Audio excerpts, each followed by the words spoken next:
Assalamualaikum warahmatullahi wabarakatuh.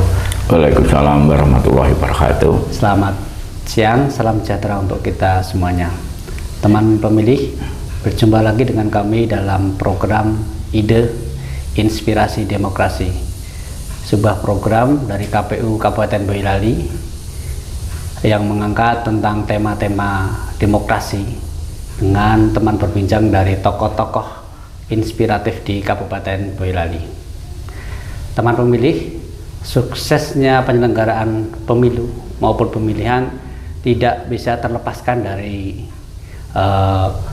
kualitas maupun peran dari penyelenggara pemilu, baik itu dari dalam negeri maupun luar negeri, mulai dari tingkatan nasional, provinsi, kabupaten, kota, kecamatan, sampai desa, dan juga sampai di tingkatan paling depan, yaitu di tingkatan TPS.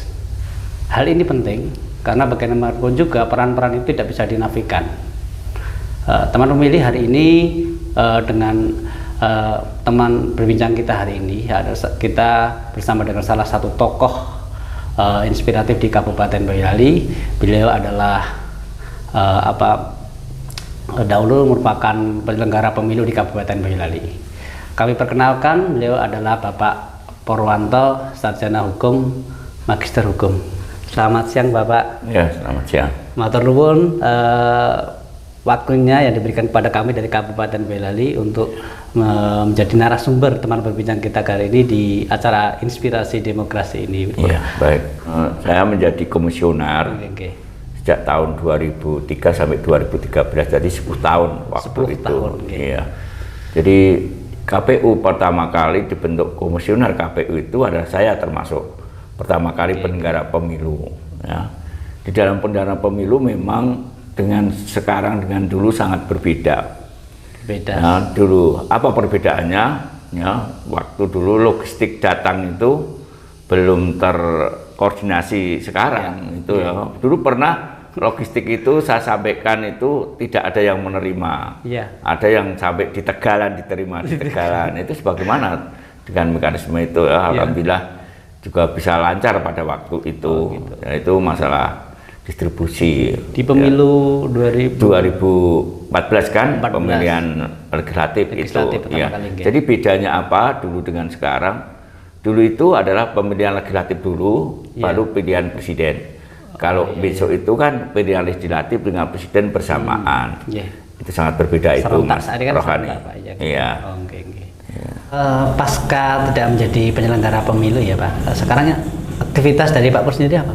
Iya, jadi aktivitas saya, karena saya sebelum jadi KPU itu saya adalah pengajar di Universitas 17 Agustus di Semarang ya, khususnya Fakultas Hukum. Jadi saya di KPU itu juga ngajar dulu, masih ngajar ya.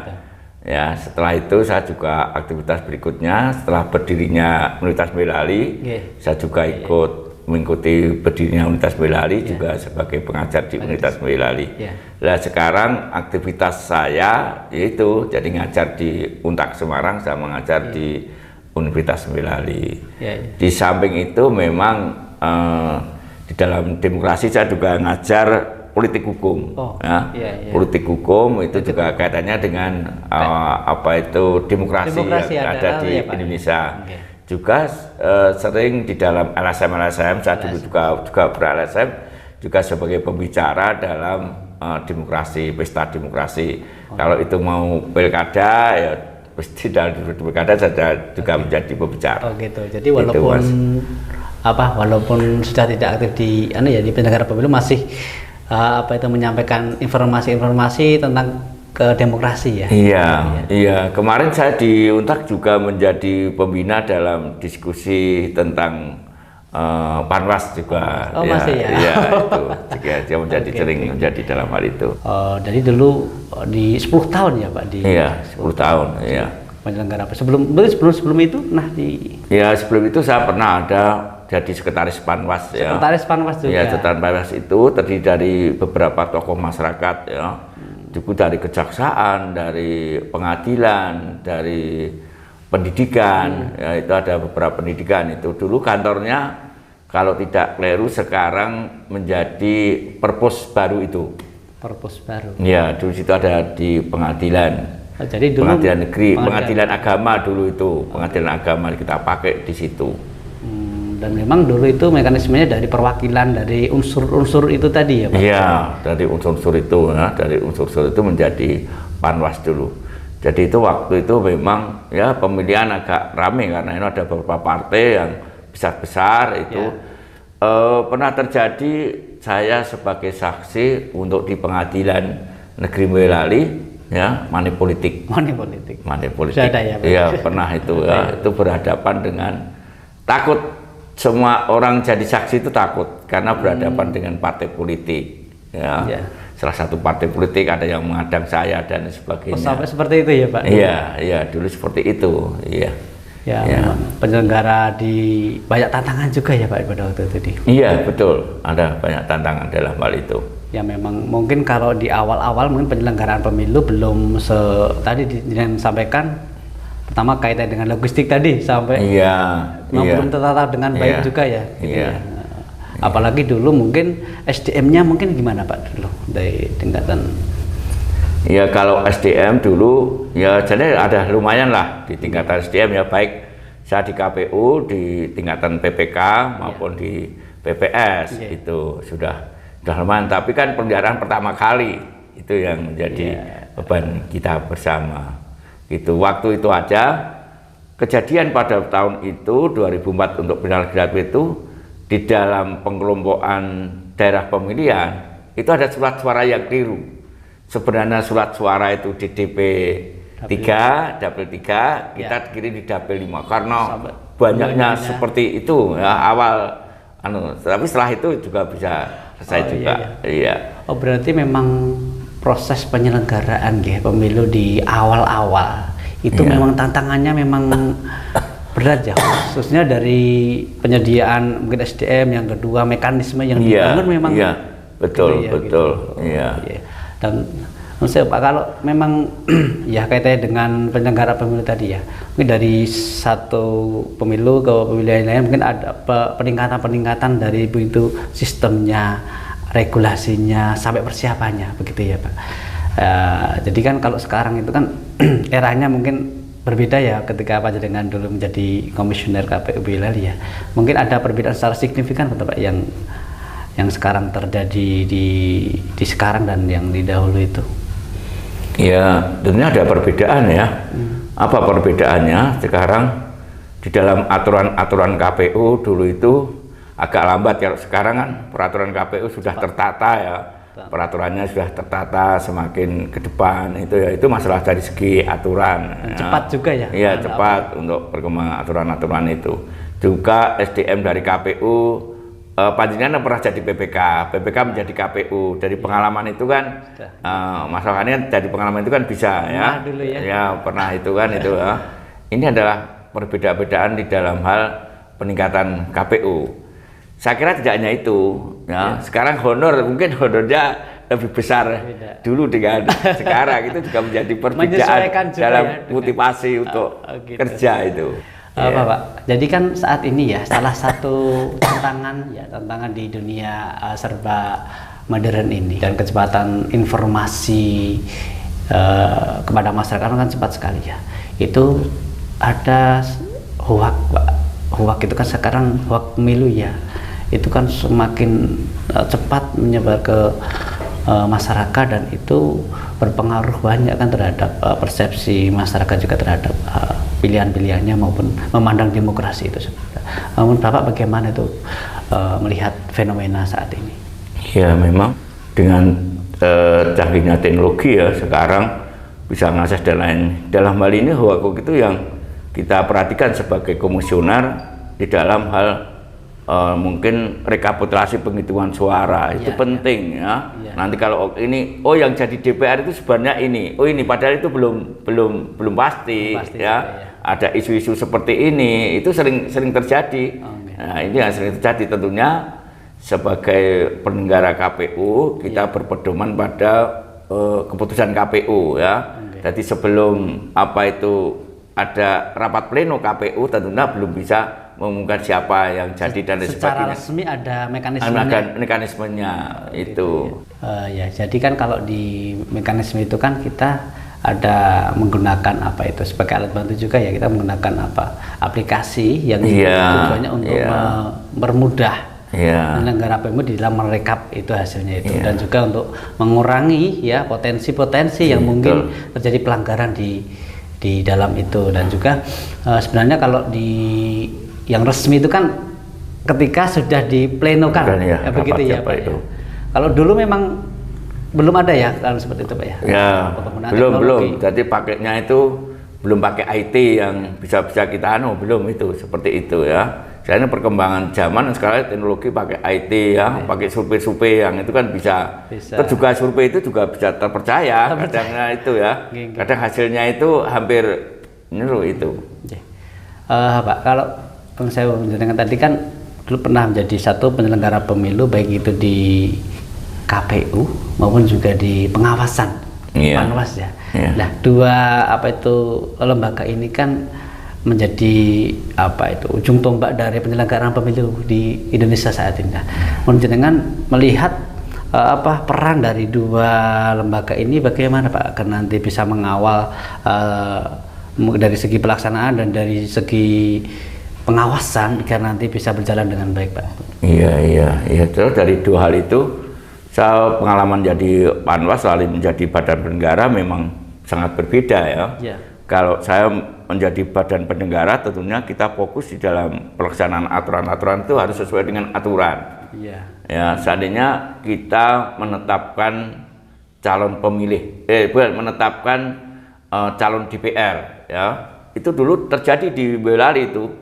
Ada sekitar 7 yang di di Kabupaten Boyolali, yaitu kita coret dalam penetapan calon DTT itu ya. Karena apa? Ijazahnya adalah palsu. Ya, ijazahnya palsu. Itulah bagaimana peran Panwas dengan itu ya tentunya kami laporkan ke Panwas untuk menindaklanjuti bagaimana itu. Ya ini ada dulu itu memang saya kerjasama dengan kesehatan, yang ada yang tidak lolos dengan kesehatan. Betul itu, ada yang tidak lolos dengan kesehatan, tentunya kita coret. Selain KPU Boyolali, di akhir-akhir ini jarang lah kesehatan itu tidak lolos, itu jarang. Kalau sekarang pasti lolos. Kalau dulu betul, tidak lolos ya tidak lolos. Ijazah palsu tentunya saya verifikasi, saya pernah verifikasi ijazah palsu, yaitu yang biasanya itu adalah ijazah persamaan. Yang dulu sering terjadi itu, ada di partai-partai besar itu ada itu. Menunggu di rumah, ternyata memang dia palsu.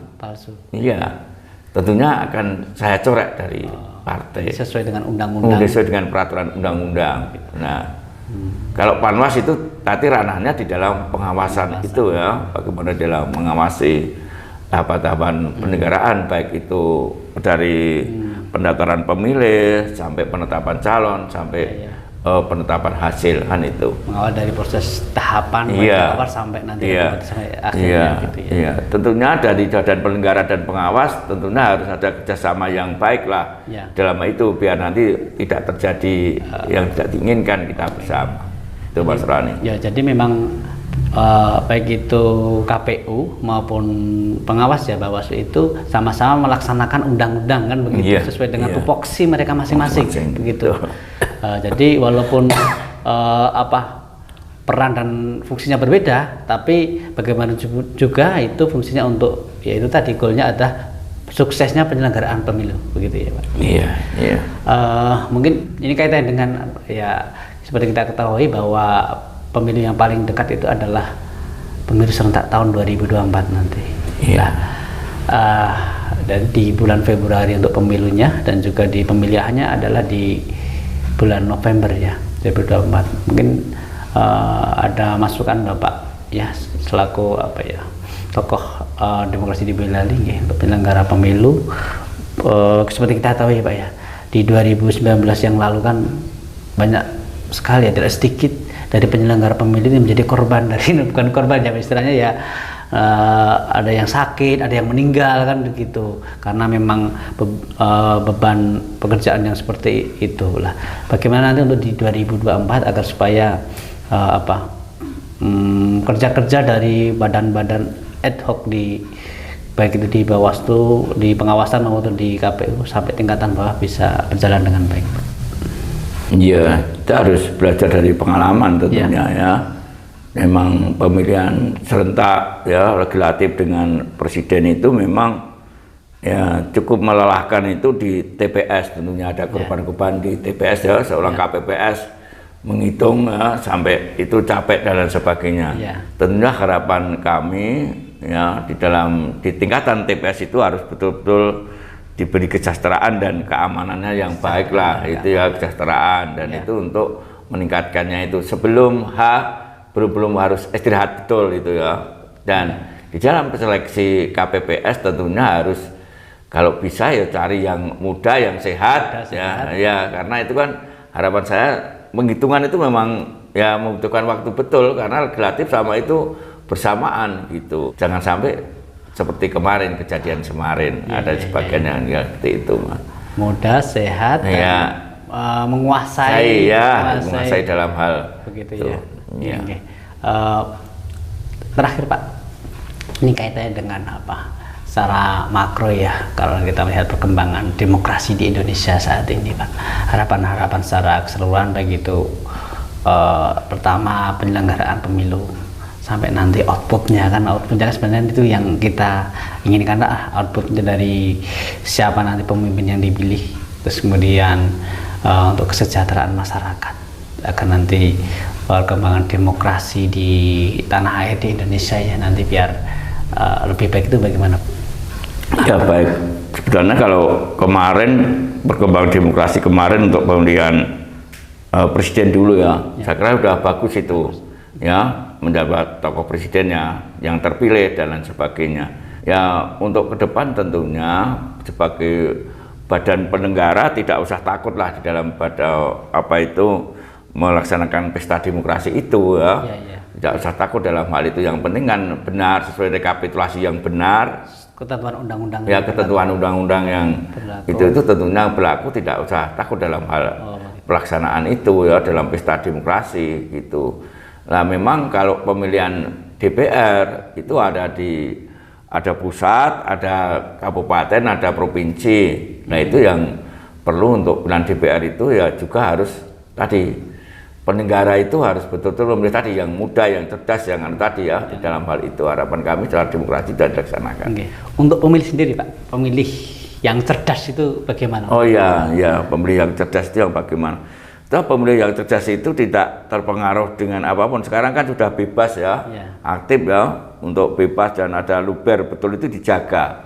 Kalau dulu itu saya pernah menjadi pemilih pemula. Jadi kalau saya dulu menjadi pemilih itu, saya memilih apa itu tahu, TPS sudah tahu. Saya milih apa itu tahu. Kalau sekarang tidak lah. Sekarang sudah itu tadi sebagai pemilih, karena itu satu pemilih itu membuktikan untuk memilih hak itu harus hadir di dalam TPS ya, untuk memilih haknya karena dijamin kerahasiaannya dan lain sebagainya itu. Apalagi ini era keterbukaan seperti ini ya Pak ya. Jadi semua orang bisa mengakses informasi dengan begitu bebasnya dan juga tanpa ada intimidasi dan yang lain gitu ya. Dan itu merupakan sebuah kesempatan bagi setiap warga negara untuk bisa memilih pilihan yang terbaik begitu ya. Pak Pol, sekali lagi terima kasih Pak waktu yang diberikan kepada kami. Teman pemilih, demikian bincang-bincang kita pada kesempatan kali ini. Pada kesempatan kali ini kami mengajak teman pemilih semuanya untuk ikut serta berpartisipasi dalam penyelenggaraan pemilu dan pemilihan tahun 2024. Demikian, jumpa lagi di episode yang akan datang dengan tokoh-tokoh demokrasi di Kabupaten Boyolali yang lain. Kurang lebihnya kami mohon maaf. Wassalamualaikum warahmatullahi wabarakatuh.